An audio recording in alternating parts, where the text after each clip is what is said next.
Hey guys, welcome to today's episode. And I'm so excited to have Alex Yehorov back on our show. He's from biohackbody.com, one of my favorite people. I feel like we're so much on the same page with so many things. And today we're talking about all kinds of things, not only how to lose the weight, but to maintain it, how to keep it, losing it, how to get out of that rut you've been in. We're going to talk about some different hacks. So I'm so excited. Alex, tell us a little bit about yourself for those who have not quite met you. Thank you, Chantal. So first of all, I want to say big thank you. I'm so appreciative you having me second time already on your show. And the second thing, I want to make it very, very clear up front. My mission, my main goal for this call, for this interview, is to bring the best energy, the best mental energy, emotional energy, the best knowledge that I can possibly just pull at the given moment. So let's get started. And yeah, first time when we jump on our call about maybe 6 months ago or something, we did talk about health, about weight loss, about fasting, different stuff, but we missed kind of on the point of my story. And I'm going to try to keep it very, very simple and short and sweet because I can talk a lot about myself and it's not really cool. So first of all, about 9 years ago, I believe it's 2012, I wanted to gain some muscles and I want to get this confidence with women and whatnot, you know. So I was kind of skinny guy. I was using drugs back then. I was working 9 to 5 as a minor. I was abusing alcohol every single day. I was smoking 2 packs of cigarettes a day. And I can go on and on with all of my addictions and whatnot. But life wasn't that successful, wasn't that happy for me back then. I was living in a little town in the middle of nowhere, in the middle of Ukraine, and in the middle, even for Ukraine standards, it was in the middle of nowhere. So I just want to get some confidence, just improve my self-esteem. At least some area of my life supposed to be, I don't know, not that bad, you can say. So what I did is I started lifting some weights here and there. I started studying this so-called fitness thing, and I thought it's healthy at first. So the point is, as I was starting doing that, I found myself eating 10, 12 times a day for growing those muscles. At least that was the fitness guru advices back then. Like right now, it's everything changing, obviously. But back then, that's what happening. And I remember I didn't feel good as well as bloating and whatnot. And sure enough, I gained some muscles, but mostly it was fat. So I've gained weight. Now I found out myself looking not the way I wanted to look. The confidence a little bit increased, sure. But then again, self-esteem drop and whatnot, because now you overweight. And this is where my weight loss journey began. And it took me forever. It took me so many years to figure things out, to start learning how to actually gain muscle the right way, how to lose this weight and do not lose muscle, for example, right? How to improve. First, it started from the fitness, for the lifting and whatnot, exercising. But then, you know, if you get a healthy habit, you slowly start moving in the direction to other ones. So you start slowly eating more properly, slowly starting looking for different diets, different way of eating and whatnot. And slowly I start overcoming different challenges in my life, including alcohol addiction. It took me 19 years to overcome alcohol and cigarette addiction. So I did have some adversity in my life.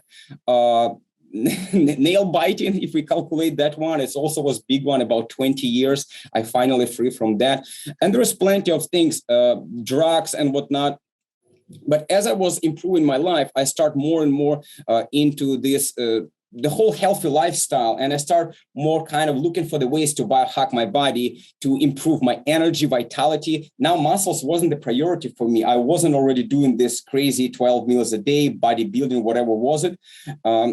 I was starting diving into, hey, I want to feel great. I want to feel energy. I want to still looking good, but not as much muscles, not as much of this sort of strength or whatever.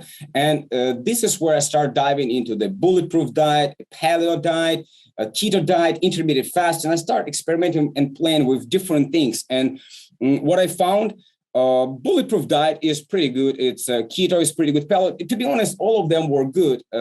But the problem was, and the intermittent fasting is obviously was the best thing that I actually stick afterwards. And we're going to talk a little bit more about that today.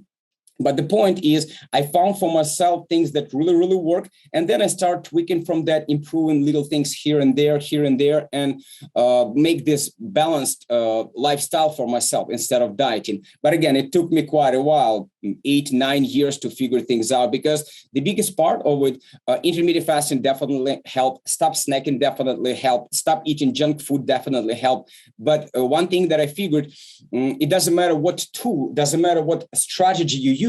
If your mindset, if your emotional state, if your emotion and mindset, your belief system not in the place, if you didn't change your identity, right, this physiology, the psychology, then you're always going to get back to your binge eating or junk food eating and things like that. So I've kind of struggled with that big time. And again, I would go to different programs. I would improve different areas of my life as I go, because I'm actually into self-development and learning, improving all areas of my life. It just so happened that body and body mastery, health mastery, it's one of those main areas. And as I told you, I've been working a lot on that one.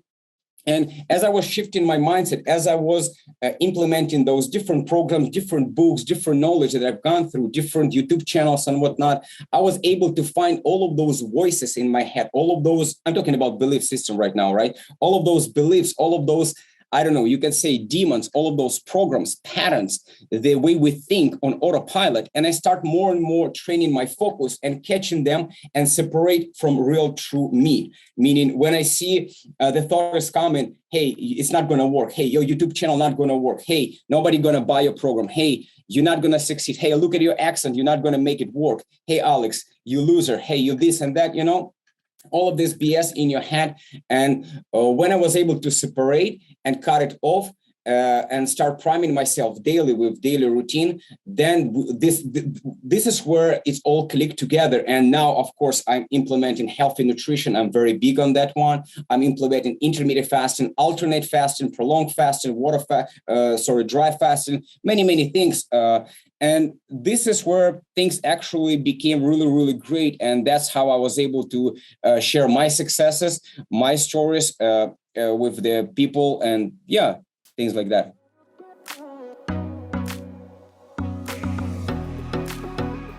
I love the name of your website, to biohack the body. And I think everyone is trying to do that. They're trying to come up with these kind of hacks that they do that kind of increase the weight loss.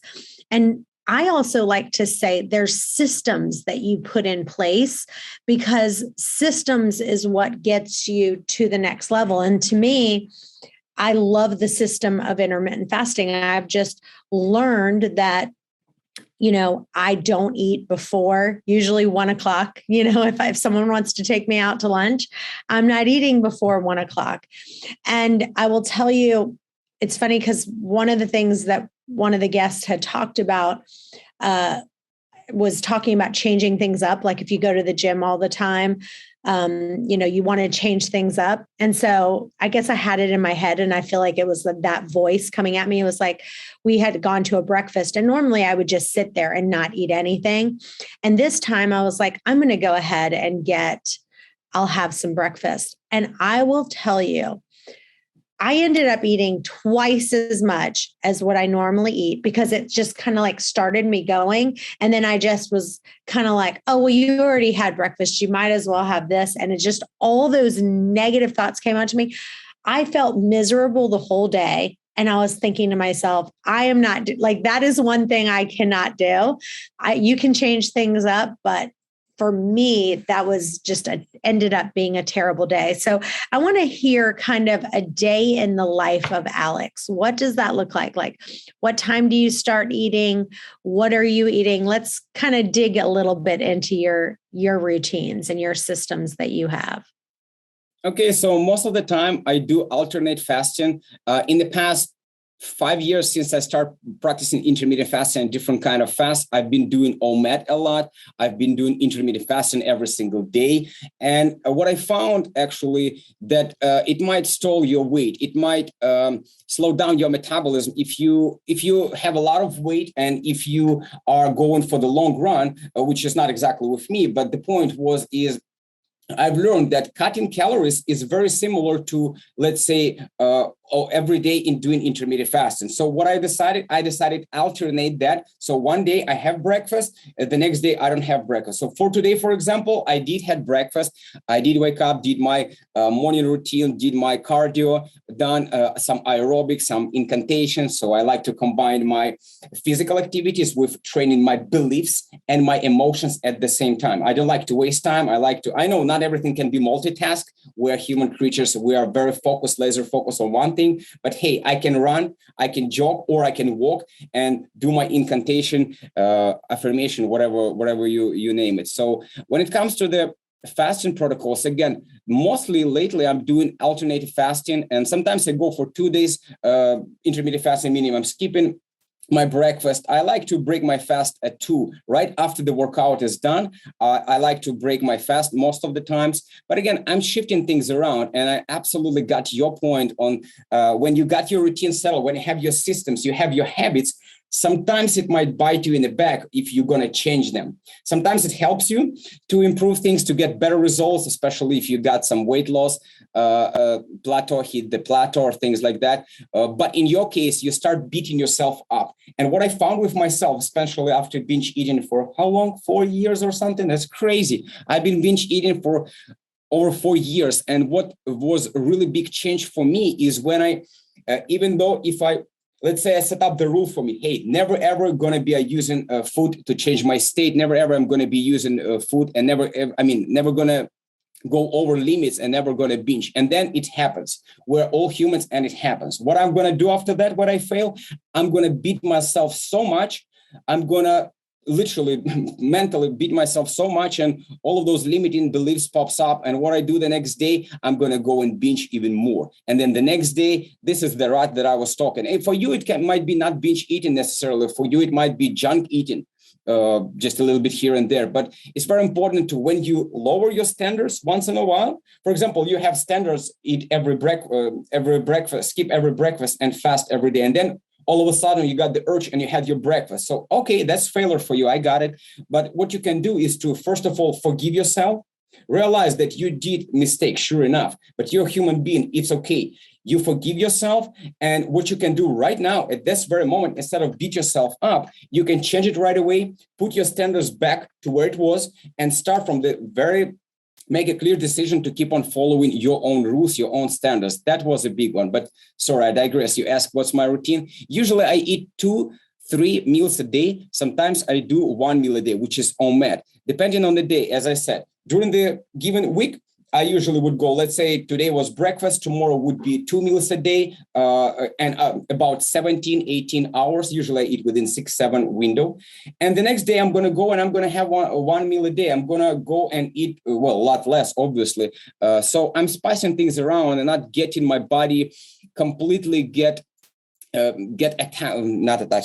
completely get to this routine, because if body will get used to this routine, for how body sees, if you fast every day, for example, what I figured, it's going to slow down your metabolism. It's going to look at that. It's like you cutting calories slowly, it's not really working long term. Sure enough, 1 month, 1.5 months, this system going to work. But if you consistently cutting your calories, the weight loss going to stop. Same, I believe, with intermittent fasting. If you consistently shrink your window and just eat, let's say 16 hours a day, and it's every single day like that, your body not going to notice that you're fasting anymore. At first, it's stress. First month, second month, and then body just adjusts and get used to it. And now it sees it as a just calorie deprivation. And it might start into this crazy mode where it starts slowing down your metabolism and things like that. But again, everybody is different. It's just the rule of thumb that I usually follow. So that's one of the reasons I stop fasting every day. But I go as I feel. If today I feel like I want a breakfast, I will go and have breakfast. Sometimes I will just have some healthy cappuccino, make myself with just coconut milk and cocoa powder and erythritol or stevia. Obviously, it's breaking a fast. No surprise here. But that's the way I go. And where the other days, I would go and skip completely my lunch and my breakfast, and I would just do 1 meal a day. And sometimes, of course, I'm adding like 48 hours fast, water fast, or 24 hours dry fast. Sometimes I do 48 hours bone broth fast, just to get different health benefits, right? One of them for digestion, one of them but I'm never fasting, never do prolonged fasting or things like that for the weight loss. I mean, I'm in a good shape. I consistently exercise, and I've done those intermittent fasting and nutrition for so many years. So I just enjoy my life, and all of those habits, all of those systems that I have in place, the whole day is pretty much organized, and I just absolutely enjoy doing that. It's not a dieting anymore for me. It's already a lifestyle. It's a part of me. I changed my identity eventually. So yeah, that's about it. So obviously my first choice is for someone to fast and not eat anything. But if you are really struggling and you need another solution, I want to tell you about a product that I saw. And when I first saw it, I was like, what in the world? This makes no sense. You can't fast by eating a bar. But I do want you to know that a lot of people kind of get stuck and they need a little bit of a crutch. And we all know that fasting can be a huge challenge because you are hungry. You've got to dip in energy. You're going to get hangry at times.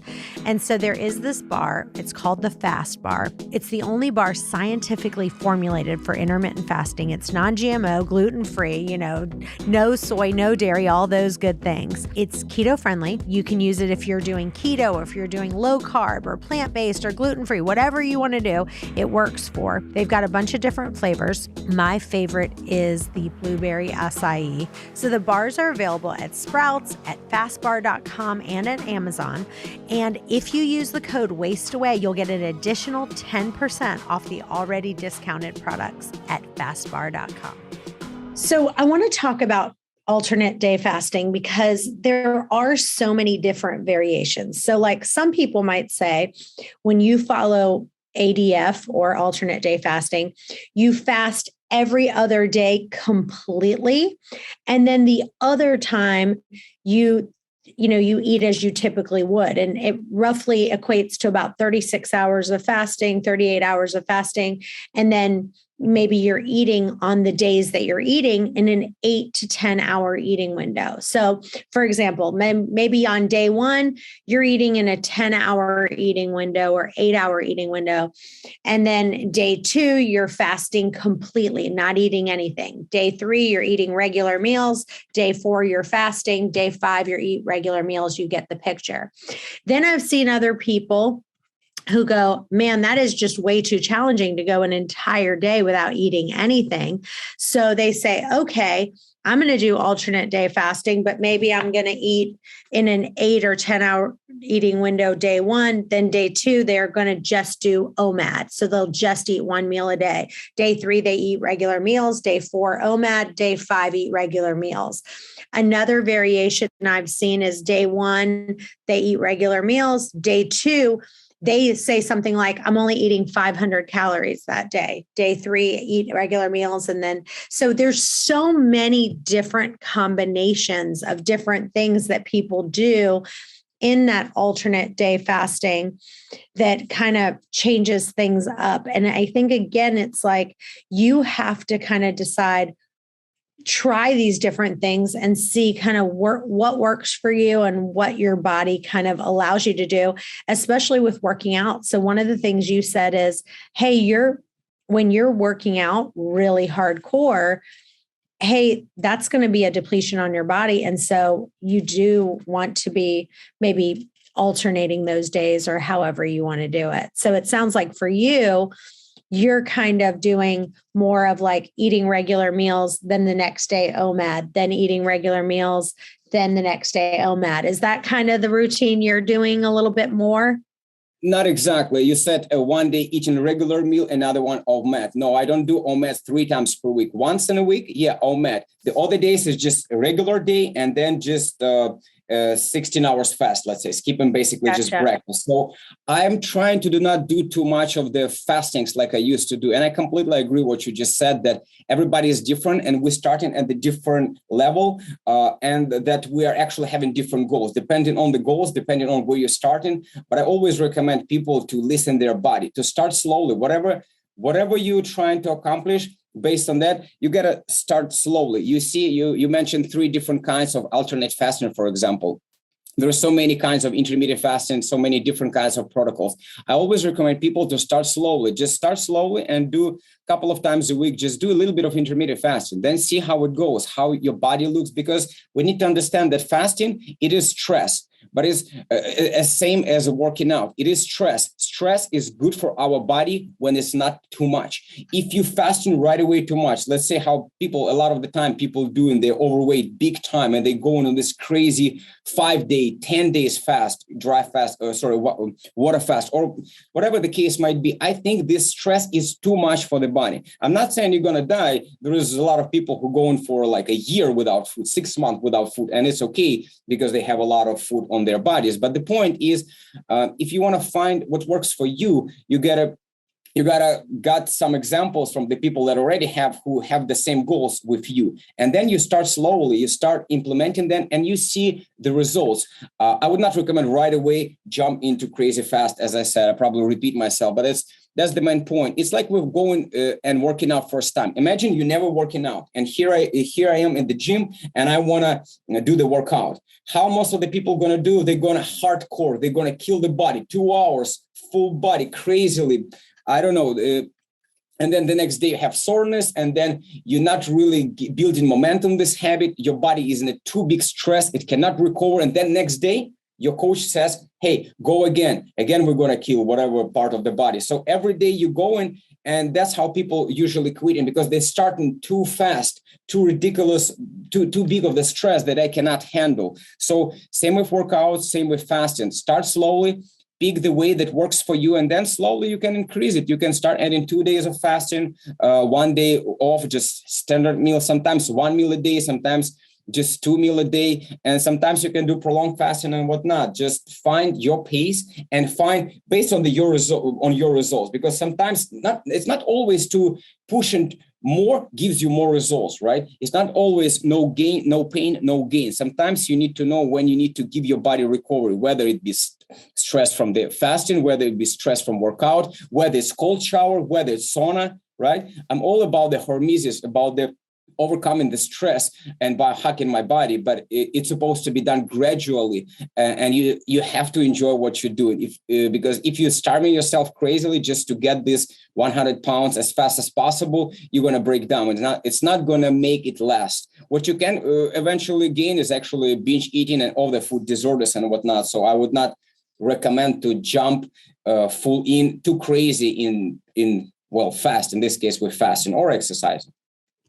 Hey guys, I'd love for you guys to listen to a podcast that we did about the side effects from wine and the differences between natural wine and traditional wine. So go to chantelrayway.com/wine and you'll see transcripts, you'll see some different episodes. But here's the thing, you can get your penny bottle now of dry farm wines and make the decision that if you're going to have wine, to make sure you have the most natural, healthy wine in the world with no additives, only natural ingredients.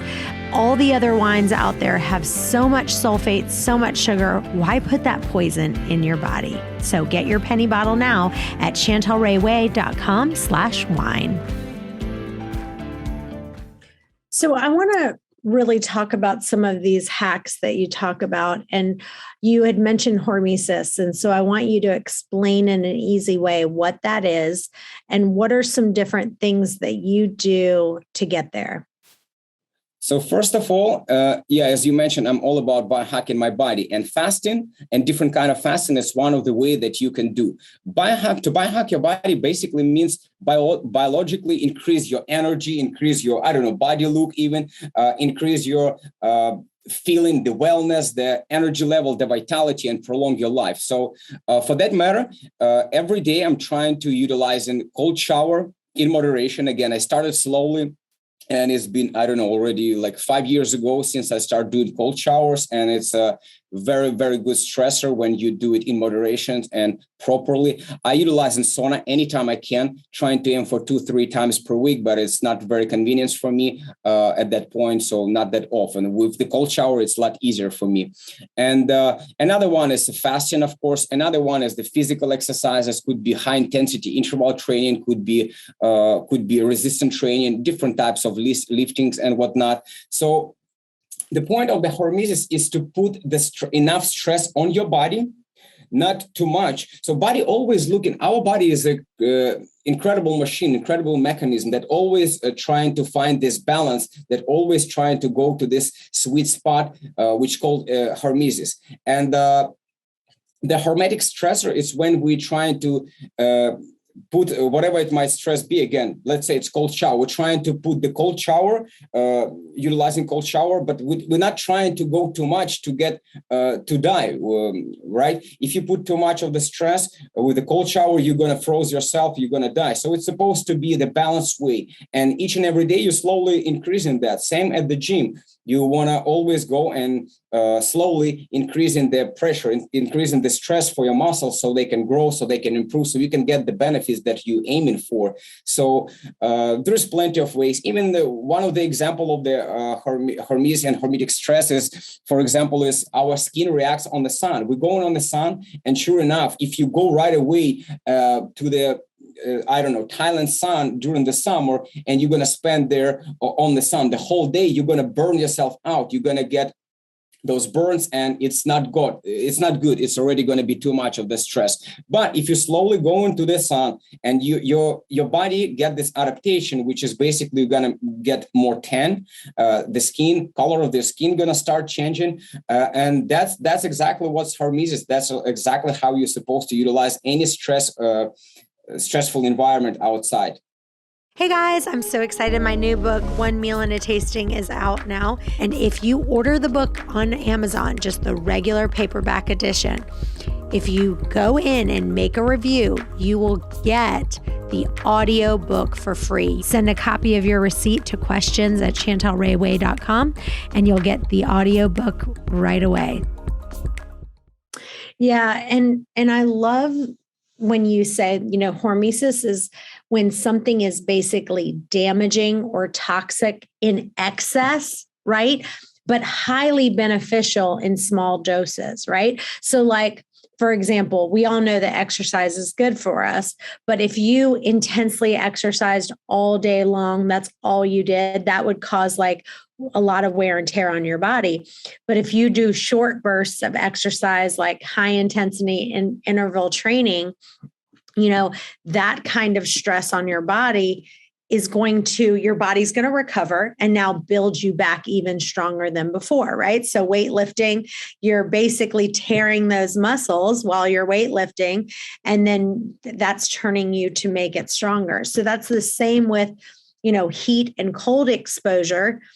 It's like if you stayed in the sauna for hours and hours and hours, right? That's going to cause damage to your body. But doing it in small doses, that's actually highly, effective. Same thing like you were saying with fasting. If you're fasting way, way out of too long, 21 days, whatever, too long, it's not going to be good for your body, but small doses, it does. And that's when people, that's what I love about fasting, because people don't realize that it truly does make your body stronger physically when you are doing fasting in the right periods and in the right dosage. So now let's talk a little bit. I have a question that we have, and it's from someone named Martin. And usually they tell me the city, but this one didn't.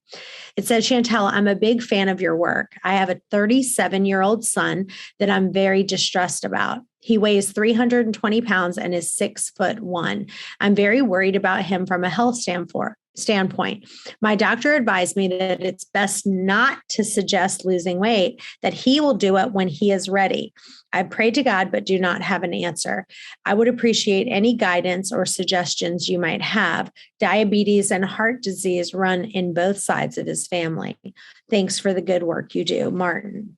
So how would you respond to that? It's a great question that I would usually recommend. You see, I completely agree with that doctor who said, don't push your son to lose weight, because when you force in those things, that usually never work. It's never going to be a joyful journey for him. At first, he need to get to the point where the pain of not taking action would be so massive that for him it's going to be easier to already start working out, start implementing nutrition and whatnot. So, but at first, it's all starting in the head, I believe. It again comes down to your states and to your emotions, and of course to your belief system. So first of all, that I would recommend to this lady and her 37 years old son is to start slowly showing success stories of people who've been that much overweight, who've been as close as possible to his experience, meaning as close as possible to the age, like 37, 30, 40 years old.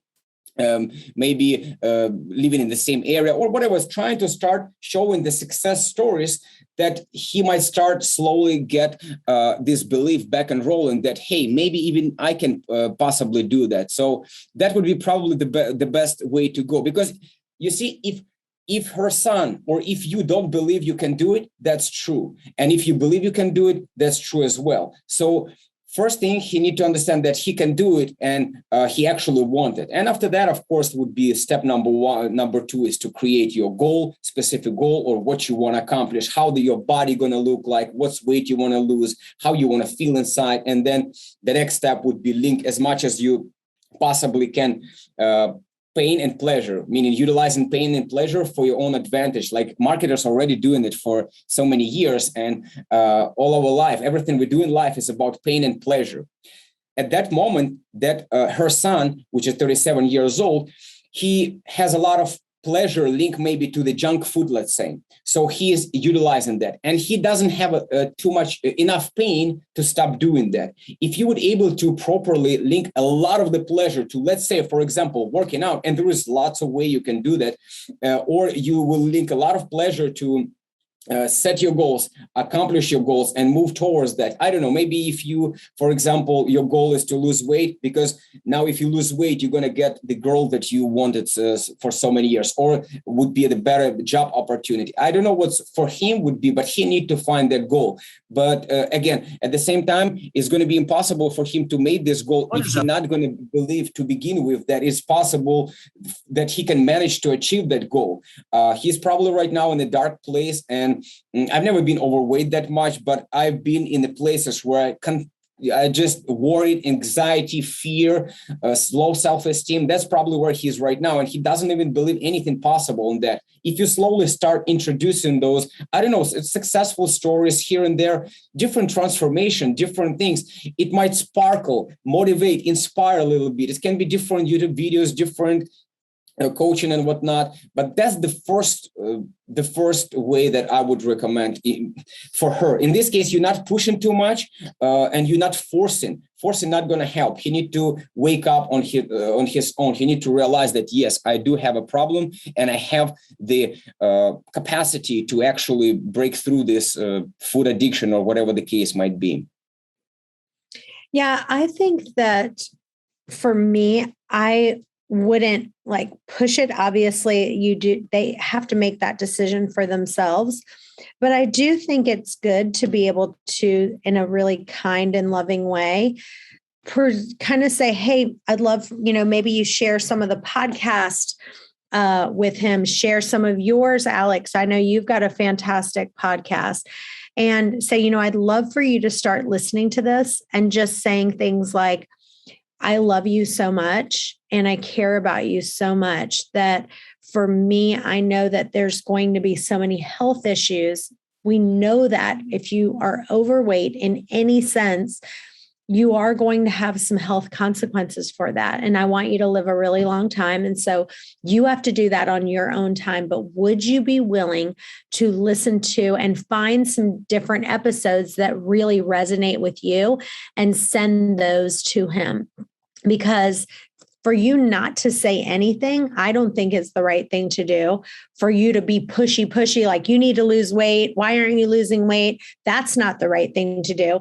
It's got to be right there in the middle of showing love and kindness and saying, I love you so much. And I want to be there to support you, whether that's, Alex does some amazing coaching, maybe signing him up with a coaching plan with him, that would be a super nice gift. But again, he has to want to do it, because if he just does it begrudgingly, it's not going to work. Yeah, exactly. Completely agree with you on that. Hey guys, I really want you to join our Intermittent Fasting and OMAD Facebook group. We're doing tons of giveaways right now for posting your before and after pictures and just for posting a question in there. We're giving away free protein shakes, some digest aid, all kinds of fun stuff. So please join our Intermittent Fasting and OMAD Facebook group. The link is in the show notes.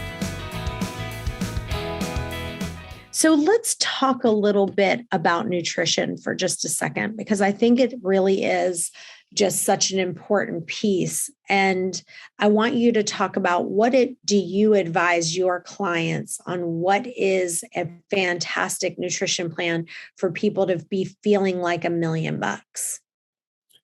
Yeah, so generally speaking, I'm following ketogenic lifestyle, but I don't do it always, meaning I usually go for the keto for 3 months on the keto and then maybe 3-4 weeks of the keto. Now, that doesn't mean I binge eat or I just go crazy on a McDonald's or whatever. I do it healthy. I do carb cycling. And that's most of the time that I recommend to my clients, but only if they really like this lifestyle. Because again, remember, it doesn't matter I'm working with myself or with the client or just sharing advice on my podcast or whatever. I want you to stick to the meal plan. Of course, I have generalized meal plan where meaning I know what food is healthy, what's not, but eventually I want you to enjoy the food that you ate.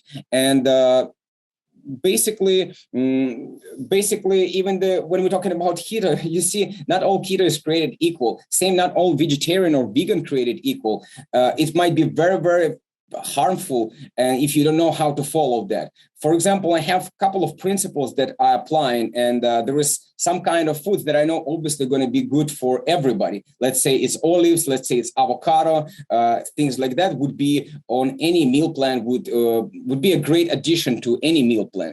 But at the same time, I notice if something is suffering, if one of my clients going on the keto, let's say, and they just for whatever reason, even if they do the healthy one, they just don't like it. They don't want to give up their carbs. No problem. In this case, we still can introduce not sweets. Sweets is better. Still keep it without sugar, just healthy keto or paleo ones, obviously. But you can add some buckwheat. You can add some potato or some rice a little bit in some cases. So those are pumpkin, a great source of the carbs, that's exactly what I'm usually following, that I'm off my keto, that I'm doing carb cycling. I usually dive into those foods. And at the same time, you need to understand that not all foods are created equal. Not each calorie, let's say 100 calories from avocado would be completely different, metabolized differently in your body compared to 100 grams of the, let's say, chocolate cake. So at the same time, I don't want my clients or just people in general be very strictly with that. But obviously, avoiding processed foods is like no brainer, right?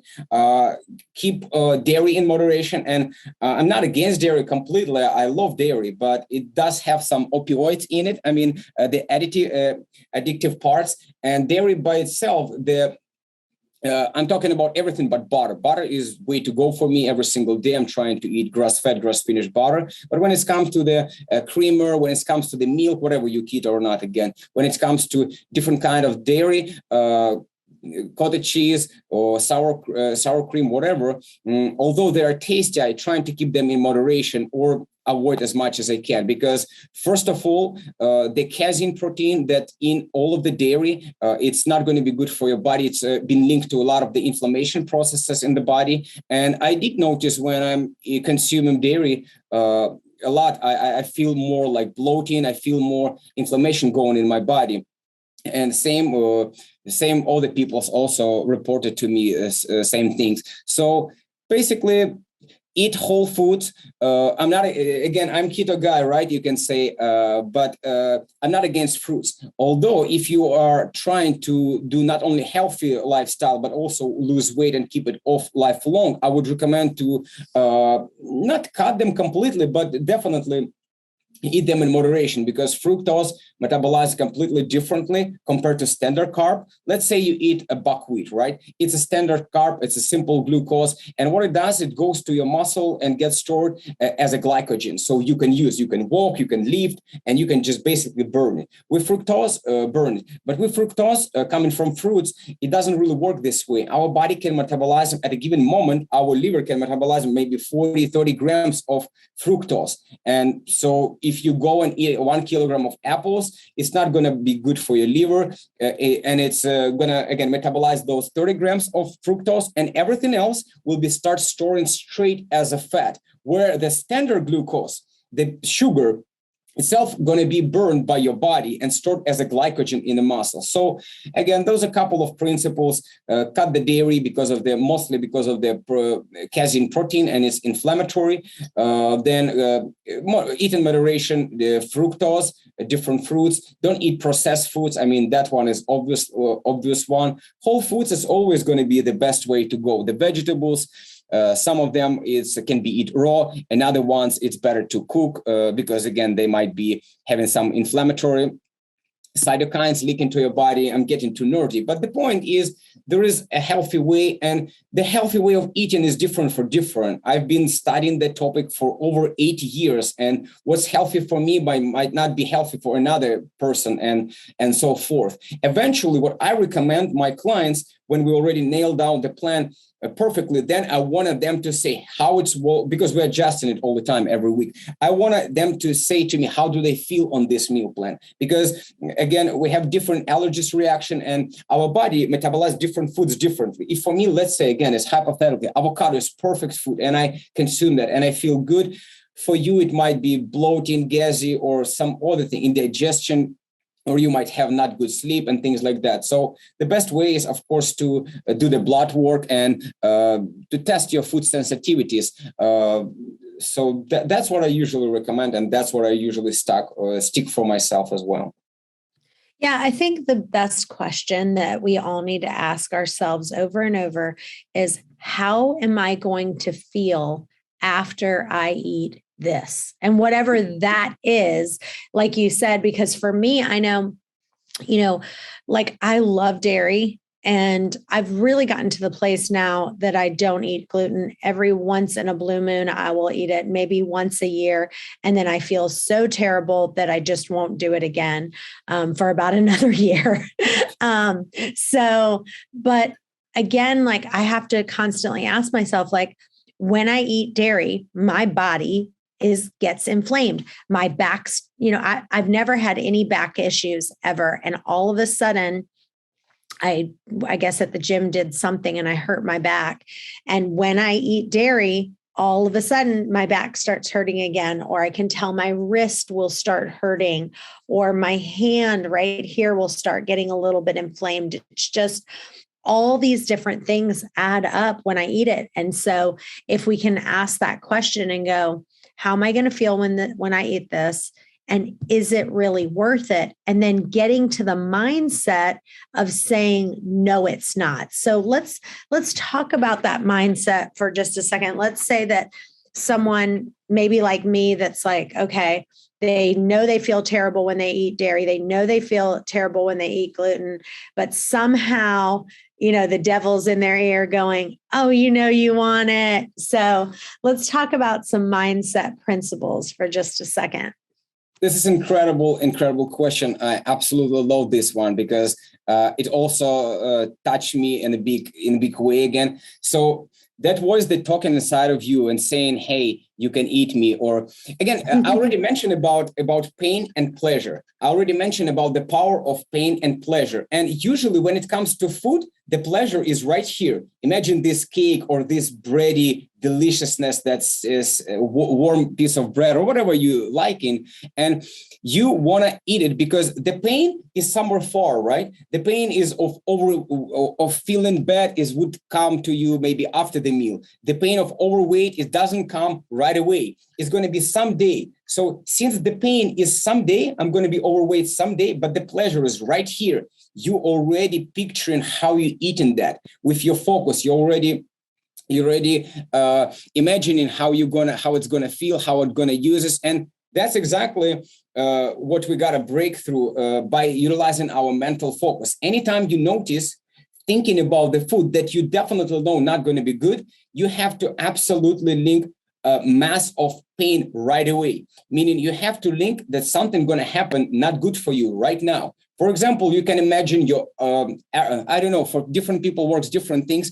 If I would like to eat something bad, I imagine my arteries going with this atherosclerosis and whatnot, and all of this yellow thing and blood there. So I'm trying to, sorry for talking that crazy stuff, but the point is to imagine something that's going to wake you up right away. You have to link a lot of pain that's going to happen right now. For example, if I eat, again, I'm going to share one of my crazy, example, what I imagine, and I'm trying to be transparent. So if I try to eat the bad food or overeat, if with my focus, with my mental focus, I catch that thought, I would imagine this food and I would imagine consuming that. And right away, I'm losing two of my legs right away. Now that's it. I don't have legs and I'm going to live right away from this moment. If I eat that one, I'm going to live my entire life without two of my legs. So that's create right away a lot of pain. And after that, I want to link a lot of pleasure of taking action, meaning of not eating that food. I'm imagining myself that, of course, I have legs already, right? I'm imagining myself, if I say no to that food that I absolutely know is not going to serve me, when I say no, I'm imagining myself fulfilling one of my most excited goal, for example. I'm imagining like I'm buying this beautiful house to my mom. So I say no to the food and this feeling. The point is you have to see it in your mind. You have to visualize. You have to mentally rehearse it. But the point is you have to absolutely feel. You have absolutely feel the pleasure of saying no to that demon voice or whatever the case might be, to this food or to the overeating. It can be linked to different things.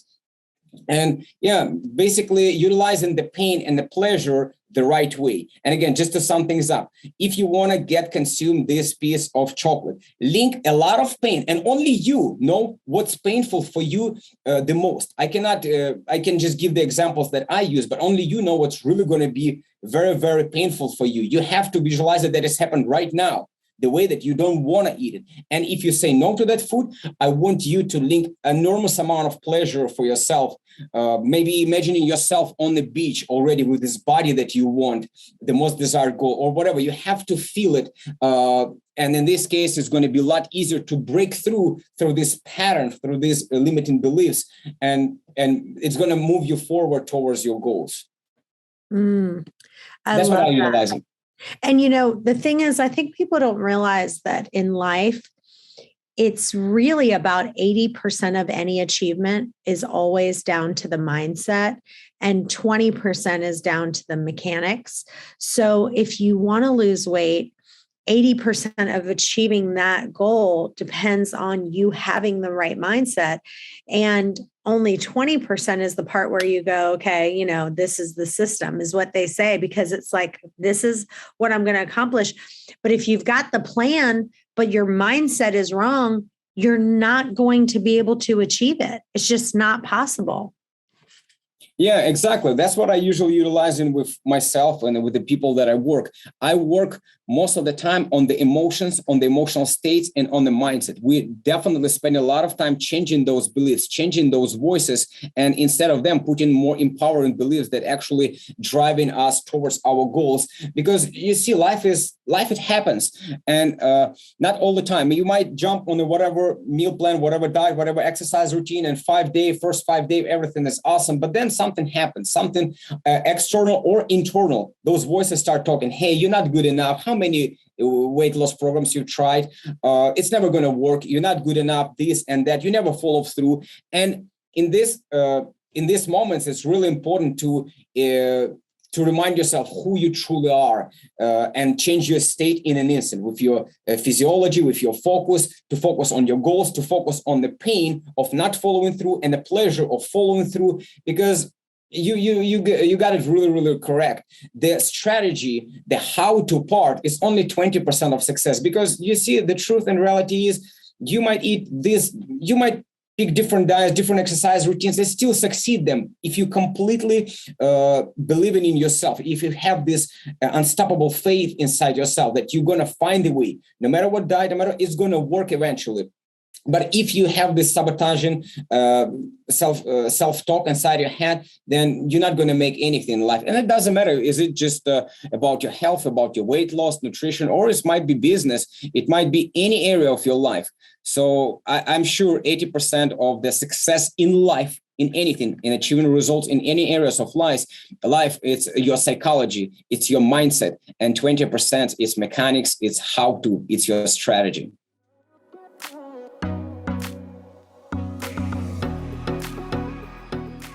All right, this next question is from Janet, and I think it's in Reno, but I can't, the way she's got it on here is confusing. So I'm not going to read the whole thing, but this goes right to what we're talking about. I want to be able to link the pain to the habit that I want to overcome. I've been listening to a lot of podcasts on mindset, and I really want to take this to a new level. I want to thank you for your book, One Meal and a Tasting. I've already lost 30 pounds and only have 20 more to go. I've been trying to visualize and imagine how it would feel to be fitter and healthier than I am now. I want to be able to take pictures and posters, and I do that. And I have a picture of a really hot girl in a really nice bikini on my dresser. I want to remind myself of the body that I want, and I don't like that I don't feel good with my husband when he wants to sleep with me and when I'm in a bathing suit. And so I have to constantly put that in my mind, but somehow I still can't lose that last 20 pounds. What advice do you have for me? Well, Jeanette, I believe, didn't mention the exact habit that she want to overcome. She just said she'd been using pain and pleasure to link a lot of pain, avoiding some negative behavior. I'm not sure which exactly behavior. Can you see if she said maybe is it junk food? Is it junk food or overeating or not exercising or... There's no I didn't. It's a very long email. Very long Sometimes one.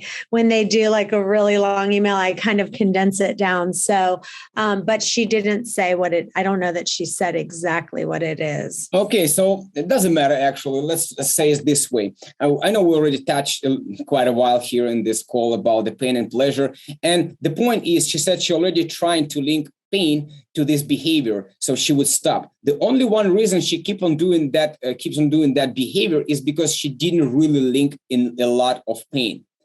What I would recommend is to follow Tony Robbins' The Dickens Pattern. It's actually a paid program, so she's probably not going to find it. But the point is, I would really, on her spot, I would sit down and maybe for 1 hour, I would allocate 1 hour that nobody going to bothers me. And I would close my eyes and I would literally start putting myself in the future 20 years from now if I'm not going to achieve that goal. What if I'm going to keep being like that? I would ask those questions. I would try to create as much pain as possible. I would try to create, hey, how is going to be, at that point, my relationship with husband already kind of not very good, right? Because I don't feel uncomfortable with him at the times in my bathing suit. So what is going to create how I'm going to look in my bathing suit in 5 years from now if I'm not going to change this behavior? Maybe it's overeating, maybe it's junk food eating, or whatever the case might be. And I would be literally imagining myself staying with my eyes closed in front of the mirror and see how my body going to look. I'm going to link as much pain as possible. I would ask how I'm going to feel about that. How is my relation? How is going to affect if I'm not going to change this behavior? If not, I'm not going to change this habit, this limiting belief. How is my relationship with husband going to be affected?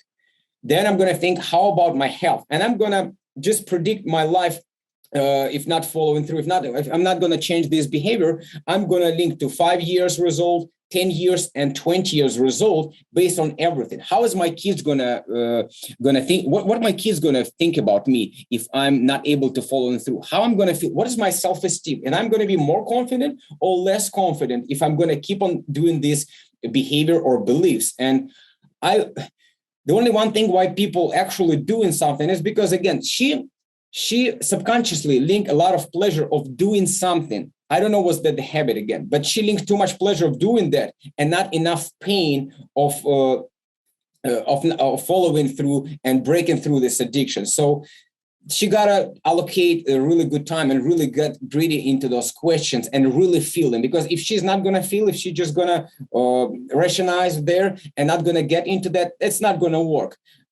Again, the same example that I was saying with this food, with this piece of chocolate that right now, the pleasure is right here, right? So you indulge in that. And the pain, it would be somewhere. Someday I will get weight. But if you link pain right now, that is going to happen right now. For example, you imagine that your husband will quit, will divorce you right this moment if you eat this cake and you really believe in that and you link this pain, and at the same time you link a lot of pleasure to, hey, if I say no to this cake, or again whatever the behavior might be, overeating, not doing exercise, if I say no and I'm going to actually follow through, you feel how you look in this bathing suits you mentioned, and you really have to feel it. You have to picture the way you walk on the beach, the way your husband look at you or other men look at you, the way your kids saying, hey, mom, we're so proud of you. Way to go. Wow. You inspired us to, I don't know, to do better in the university or in the school. So only she knows what exactly inspired her and where she linked pain and pleasure. I mean, I can just give this couple of examples, but cannot get too deep into that because I don't really know her situation. Yeah, that's great advice. Well, this has been amazing. Thank you so much for being with us today. Tell listeners where they can find you and where they can follow you. Okay, so 2 best ways to find me is to go to my YouTube channel and my podcast show, and the name of both are the same. It's The Body Mastery with Alex Yehorov. Alex Yehorov, which is Yehorov. Now, the even better way to connect with me is to actually go to biohackbody.com, and I do help people. I work with people one-on-one, helping them lose weight, create the body they deserve, and things like that, improve health. And you can find more there on the biohackbody.com. If there is a good fit, and if you will fill up the form, maybe we will jump on the call and let's see how it goes. Awesome. You guys stay tuned. We've got another episode coming up in just a few. Bye-bye for now.